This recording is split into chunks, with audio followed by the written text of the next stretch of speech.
thousands of our army and paramilitary forces have lost their lives due to the terrorism that has been perpetrated by our neighboring country called Pakistan. And what happened in Pahalgam on 22nd of April was a ghastly massacre, and this was done by terrorists who are Takfiri terrorists, who rounded up all men, separated the women and children, and shot dead all the men who were there, who had non-Muslim names and who could not pronounce or utter the kalima, and they were shot in their head. So this was the most gruesome massacre which took place in recent history in India. And as a result, subsequently, you know that my government had to reply on the 8th of May, and we had hit 9 headquarters of proscribed terrorist organizations which were proscribed by United Nations. And then subsequently, developments that took place. The Pakistani DGMO had to call the India DGMO asking for a cessation of all firing. So we want to bring to your notice that Pakistan has been indulging in this terrorism for many, many years. And there has been many questions that why don't you speak to them? Why don't you talk to them?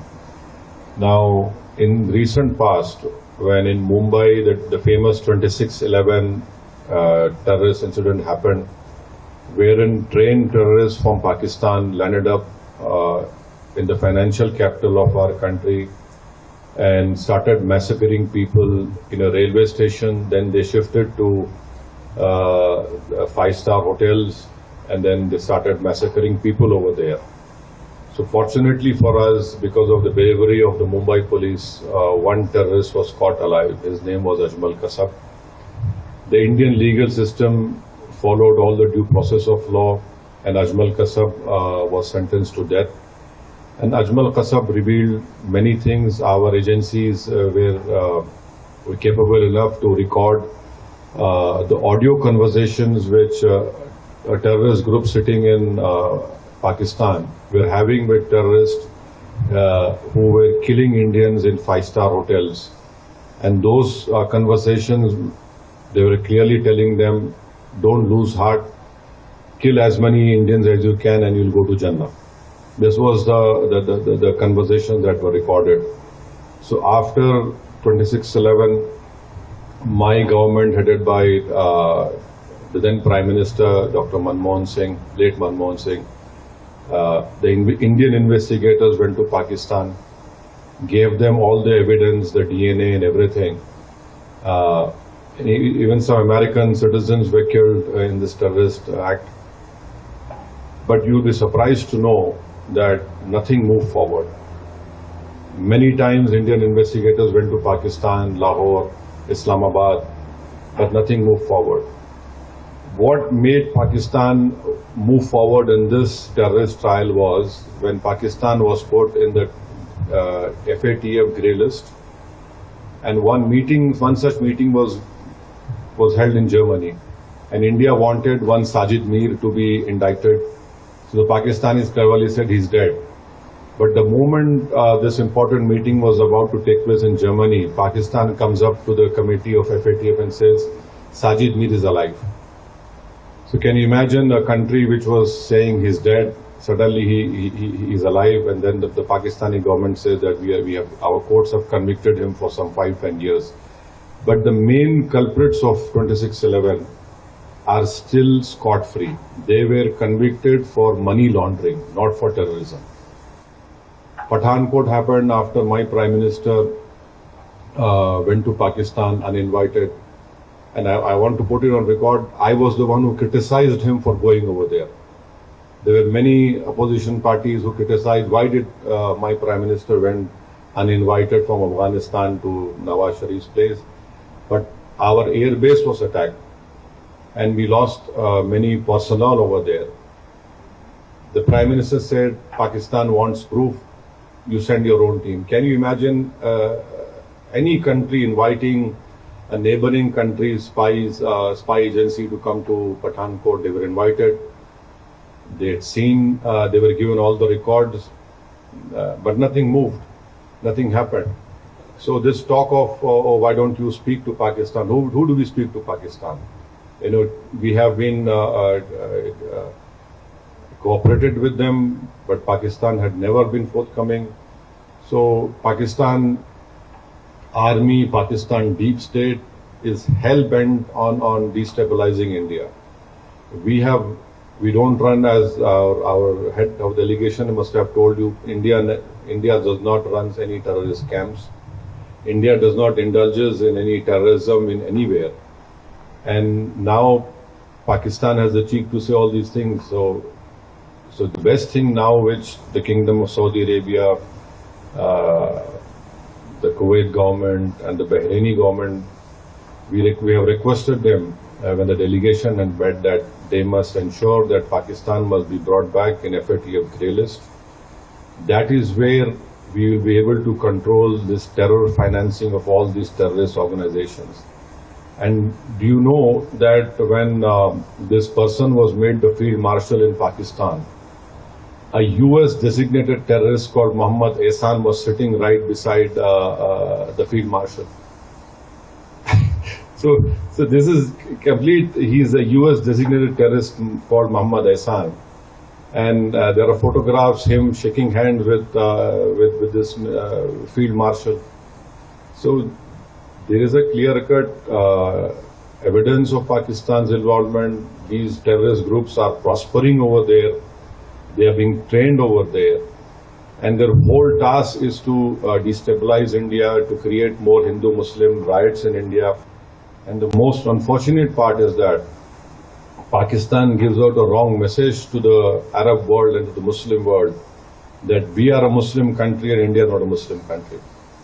But Your Excellency, you know, you have more knowledge about worldly affairs, that there are 240 million proud Indian Muslims living in India. And not only that, we have our Islamic scholars are much better than any scholars in the world. They can speak the best of Arabic language. In fact, we have some famous Islamic scholars who have done great work in the Hanafi fiqh jurisprudence, and their judgments are accepted by the religious scholars of anywhere in the world. So this Pakistan's false propaganda that India is hurting us because we're a Muslim country, it is completely wrong. And in fact, Pakistan, if it stops these Takfiri terrorist groups, there will be stability in South Asia, there will be progress in South Asia. And Pakistan has put obstacles even in the SAARC.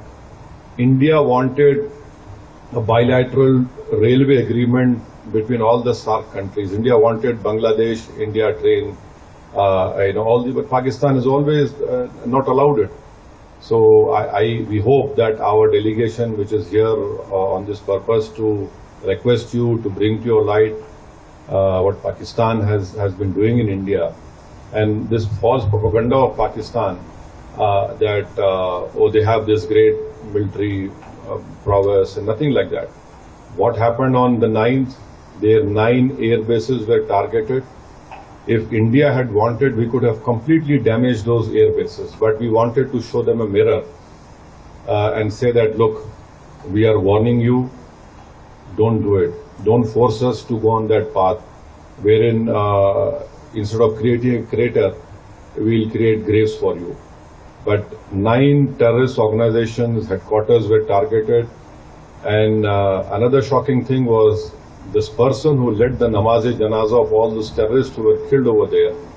The namaz-e-janaza was performed by a person who's again a designated US terrorist. And in namaz-e-janaza you have these proscribed organization members along with the Pakistani army.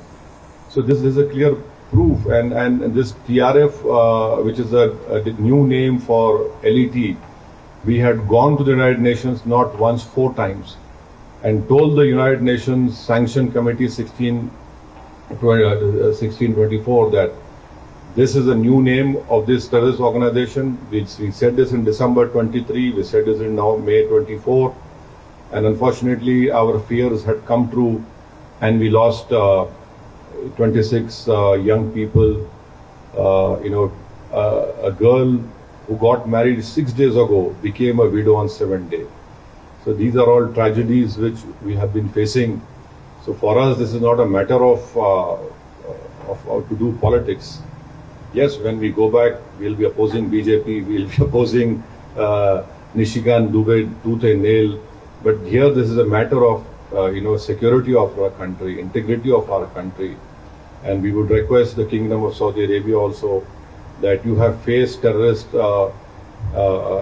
acts in May 2003 and 8 years ago at Aramco, so we hope that, and also you know very well that the Ulema Council of Saudi Arabia have given a fatwa against terrorism. In that fatwa, they have clearly stated that financing of terrorism, you are complicit in the terror act. We hope that the Kingdom of Saudi Arabia has stood with us, and we are proud of the relationship which we have with Kingdom of Saudi Arabia. There are 2.7 Indians who are living over here comfortably, and they are part of, they send around about 6% of foreign exchange to India. There are many Indian companies who are investing in India. The bilateral trade is to the tune of $49 billion. I hope it increases. We are hoping that this relationship will be more prosperous, will be strengthened. We have a strategic relationship with Kingdom of Saudi Arabia. We have done naval exercises together. We have done, our armies have done exercises together. And His Highness the Crown Prince, when he came to India in 2019, had stated that they will be investing around about $100 billion in India. So yes, this is a great relationship which we have with Kingdom of Saudi Arabia, and we hope that Pakistan will be stopped from indulging in wanton terrorism in India. Their misadventure should end. It is not good for them also, because let me tell you very frankly that people of India are sick and tired of this terrorism being perpetrated by Pakistan, and Pakistan's deep state and military, and in fact, you in Riyadh, you have the Islamic nations ICMTC over here, and so it's an additionally very important that we stop Pakistan from what it is doing. We have no qualms. Let Pakistan grow. Let Pakistan be prosperous. Let Pakistan people's poverty be eradicated. Let Pakistan children don't get polio. But unfortunately, as someone had rightly stated, that every country has an army. The Pakistani army has got a nation now. So this is what they have been doing. I hope that whatever our delegation has met His Excellencies in our visit of today and yesterday and tomorrow also, we hope that a positive response would be there. And so this is what we have been trying to impress all of you, and we require your support. We require indulgence at a crucial period of our time, so that India becomes more stronger. And in a stronger India is not threat to anyone. And Pakistan is a threat to, their deep state is a threat to humanity. So these are a few words I had to say. Thank you so much for allowing me to say what I have to say. Thank you.